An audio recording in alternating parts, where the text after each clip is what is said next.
In this box, I bought an Ace 10 Gem Mint Charizard. Is it going to be worth it? Did I make the right call? Let's find out. Alright, so backstory before we get into this parcel is I have a collection goal at the moment. Now, my collection goal is collecting every single pullable mega card in PSA 10 form, okay? Either I pull it myself or I buy the PSA 10. It doesn't matter, as long as I get all of them in PSA 10. Now, you might be thinking, you're like, well, Static, this is an Ace 10, this isn't a PSA 10, and you are correct, Sherlock.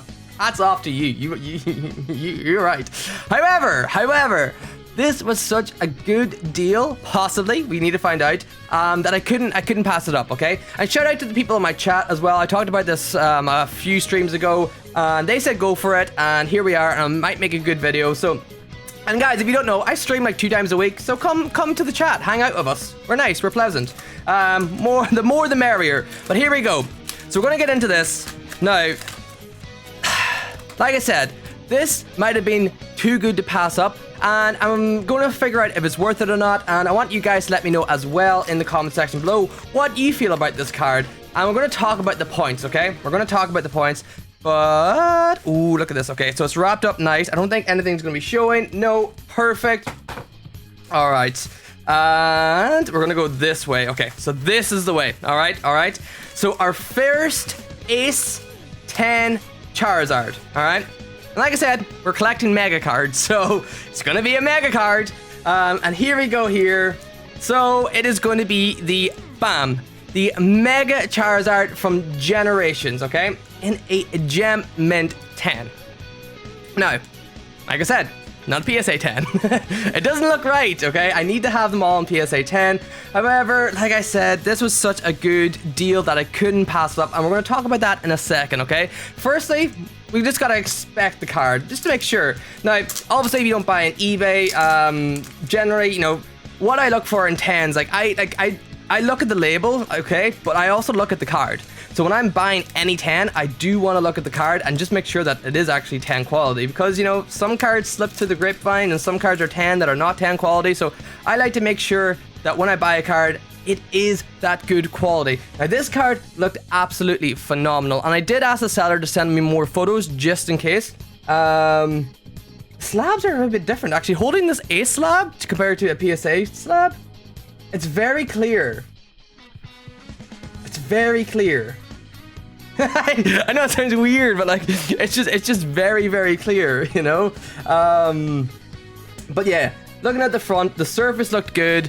The centering on this card looked really, really good as well. And as you can see from the front, it does look good. There is a little bit like scuffing on the actual case. Maybe that's the problem with the Ace case, is that they're too clear that they're going to see everything. If we turn it over to the back, let's have a look at the back. And yeah, like I said, the card was very, very clean. The corners look absolutely phenomenal, which was a bit of a concern because a lot of people have been complaining about Ace with the movement of the card. The card can move quite frequently, so they said maybe the corners might get banged up. But in terms of centering, the cleanness of the corners, it looks good. It looks good. Like, that's all dirt on the case. Like I said, I don't think I dig the clear casing. I don't know.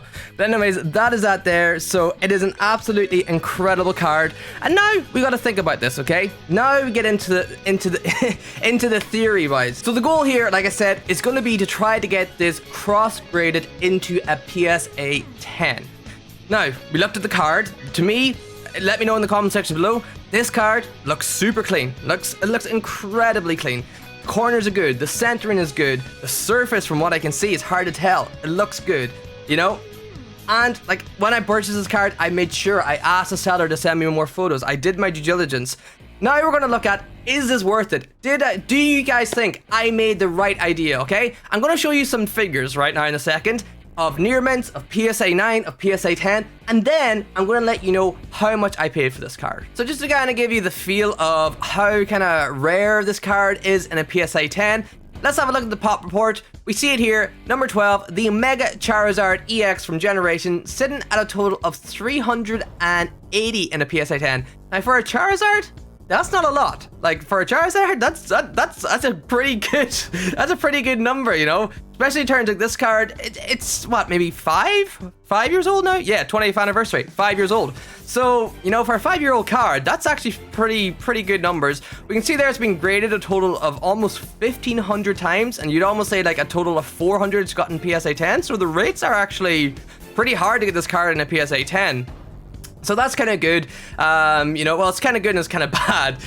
It's probably good for the long term in terms of value. I don't see that number shooting up as much, you know. So let's have a look at what a near mint of this card would cost. So if we go into the near mint over here on the Trolling Toad side of things, we can see that Trolling Toad sells a near mint for about $66 US, and the rest of the I'm always going to say this, like, in case, like, I do recommend Trolling Toad because I like buying off Trolling Toad. When you buy a Trolling Toad, or if you're ever going to buy a Trolling Toad, make sure that you just actually buy off Trolling Toad. These Evo merchants, I've never had a good time buying off them. They always overprice their cards, as you can see here. You know, that's a crazy difference for near mints. Anytime I try to buy off Trolling Toad, I always try to buy off Trolling Toad themselves, the actual seller, fulfilled by Trolling Toad, and the cards have always been what they say, if not way better than near mint, okay? Just a little bit of a tip. But they're selling it for $66 US. I'm not going to use that because that's just stupid. So yeah, $66 is kind of expensive for a near mint card. Like, not going to lie, it is up there in price. And that's why I thought this was such a good opportunity that I couldn't pass up. Let me know in the comment section, put in your guesses now before I reveal the pricing. How much did you think I bought this card for? What, in your opinion, was this card worth? If a near mint is going for 66 on Trolling Toad, what do you think a Gem Mint Ace 10 is going for? Let me know. It'd be interesting to see if you guys are close or if you guys are near. And if we actually scroll up here, we actually see a Mega Charizard EX PSA 7, the near mint here. So graded one is selling for 120. Like I said, it's an Evo merchant. Take it or leave them. Like, I'm not going to go off that price. But the next thing we're going to look at is eBay, and we're actually going to see what a PSA 9 goes for and what a PSA 10 goes for. Alright, so we have some PSA 9s up here now we're gonna have a look at. We can see this one went for £95, 112 euro, which possibly in the realms of like 120 to 130 US dollars. So yeah, we can see there, that's not a bad price for a PSA 9, considering that a near mint goes for about 65 US dollars. So that's not a bad price at all to be picking that up. We have another one here.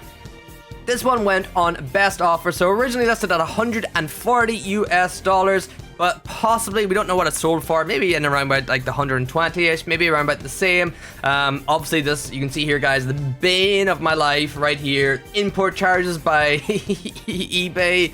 Oh, they just sucked my money dry. Hate it. I hate it.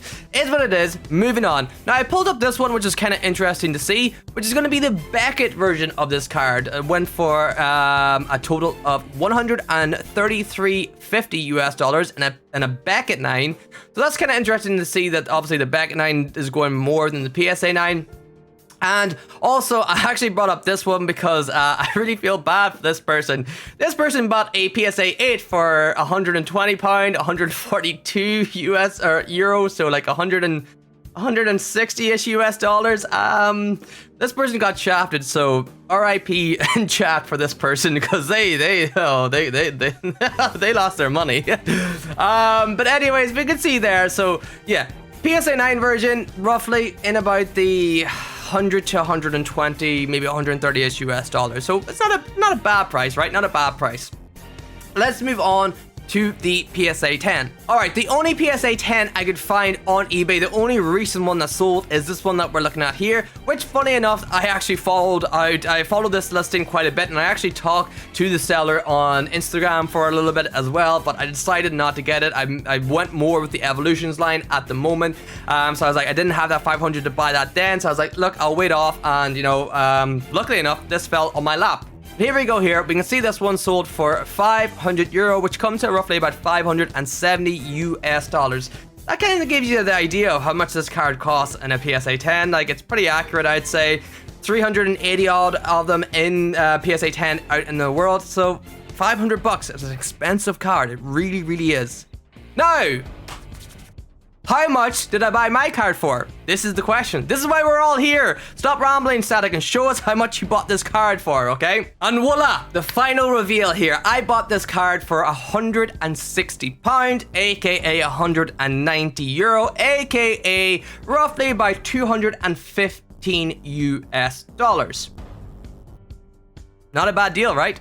If a PSA 10 version of this card is selling for about 570 US dollars, an Ace Gem Mint 10 going for about 215. That's what I said. I had to pick this up. I had to. Logic in my madness, okay? Like I said, I looked at this card. This card is beautiful. It is very clean. The corners are good. The centering is good. I thought this should, well, I'm thinking this should cross over to a PSA 10. Now, if I was to cross this over to PSA 10 at the moment, it's going to cost me about maybe 100 US dollars to do that. So we add that on to like my buy price for this. That'll give me a total of about 320-ish US dollars if this gets a 10, okay? And that means I save roughly, quick math, my weakness. I hate math. 230 by 570, which is about 340. Fact check me if I'm not doing that right, but I think I'm right. About 340 US dollars I'd roughly on average save if I was correct and this gets a PSA 10. Now, if the worst was to happen and this card comes back in a PSA 9, I do lose money. I lose probably anywhere between like 150 US dollars.